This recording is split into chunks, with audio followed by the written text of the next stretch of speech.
Un numérique plus responsable, est-ce possible ?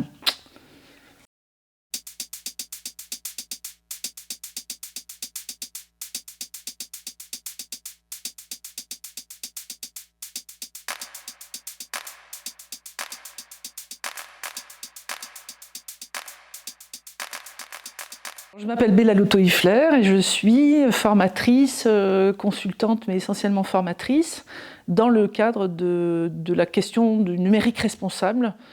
Et j'ai monté 2 structures, une association qui s'appelle Point de Mire, Maison d'informatique responsable, et puis j'ai monté également un centre de formation pour lequel d'ailleurs je suis ici. Alors on pourrait dire que c'est un numérique qui serait amené à respecter l'environnement, c'est de manière assez globale, qui prendrait en compte ce qu'on peut appeler les externalités négatives, ça c'est un jargon un petit peu plus économique, mais ici qui sera très très bien compris. Et la question aussi de tenir compte de la finitude des métaux, la finitude, le côté limité de notre planète. Le puits n'est pas sans fond, donc on ne peut pas taper dans le tas sans arrêt. Il y a un moment donné où il n'y aura pas exactement le compte pour tout le monde, donc c'est respecter effectivement les ressources naturelles, l'énergie et plein d'autres choses, plein d'indicateurs. La difficulté qu'on peut trouver, peut-être qui est majeure, c'est déjà d'arriver à, inspirer ses collègues et surtout sa hiérarchie.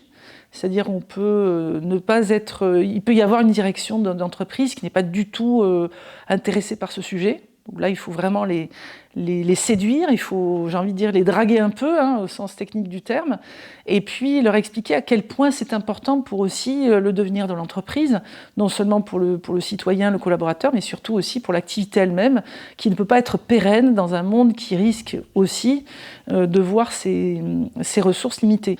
Les développeurs, de mon point de vue, et les réparateurs, ça rejoindra le premier point qu'on a évoqué, sont les héros du XXIe siècle.